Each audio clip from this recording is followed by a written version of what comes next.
Welcome back to another episode of Baxter's Buzz. I am Baxter E. Hall. Welcome to my brain. Welcome to my frequency. Enter at your own risk. Today is a Mindfulness Mondays episode.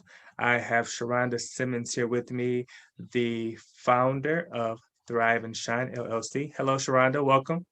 Hey, Baxter. Welcome back. Listen, I want to talk about sort of it reminds me of the book uh David and Goliath, right?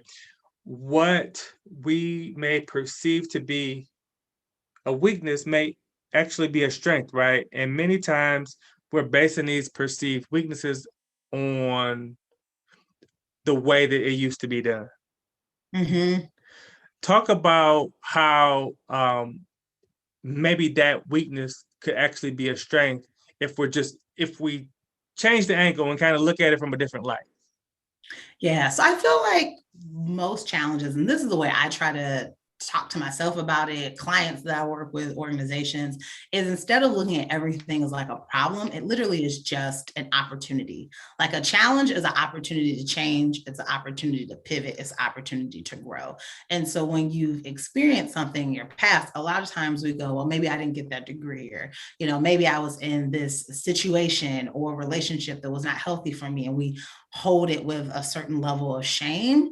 But if we can sort of pan out and get the healing that we need, or just have a different perspective, we can look at the lessons that we learned in terms of how we actually helped like cope in that situation, or what we would do differently, and we can use that for a future skill set. And so I think so many times we're like not doing that, we're trying to hide experiences and like put it under the rug, when really that may actually be some of those lessons, the catalyst to sort of propel us to be like our most effective, be our most authentic selves.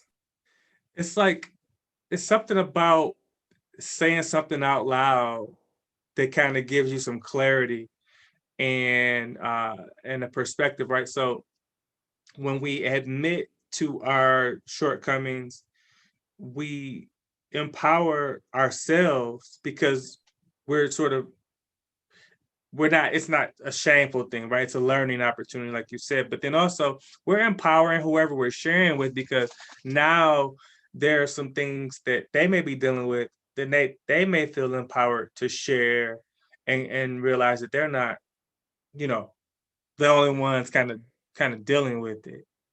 Yeah, I used to be really ashamed of like growing up in poverty, like sometimes no heat, lights. Like I've got the story, Yeah. But when I think about the work that I do and how I can empathize with people, or how I was able to help clients in the crisis management work and the youth work that I did, that to me actually became a source of pride. Like I understood how I could navigate tricky circumstances, how I could multitask, how I could be creative, and from, make a little out of nothing, all the way from like food to, I'm a director and our budget is tight, but we're going to make it work. And so I think that when you speak it aloud, it gives you freedom, it gives other people inspiration, and you're kinder to yourself when you do that. Like we sometimes are mad at ourselves when we were doing the best that we can in the time that we were in. Like you Yeah. did the best that you could Yeah. in 1995. And so we Yeah. can't be 2020 mad at you for what you did in 95. But if we speak it, then I think it gives us a different perspective to move forward. Well, some people call it uh ghetto. Some people call it resourcefulness, right? Mm-hmm. It's the same things. We're trying to uh, maximize whatever limited resources that we have, and we need to look at ourselves that way, and yeah, tilt it a bit so we can take pride and share those experiences. Because man, if you can make these small things,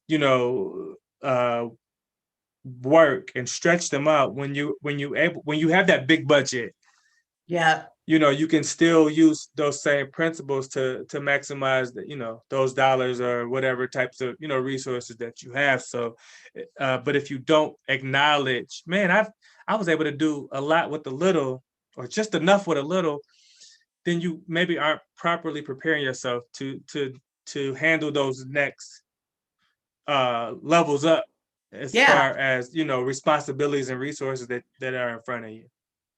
You're always going to be the best resource that you have. Like for anyone who's listening, that would be the one thing that I would say is the takeaway, that you're always going to be, you go with yourself wherever you go, you know? And so at the end of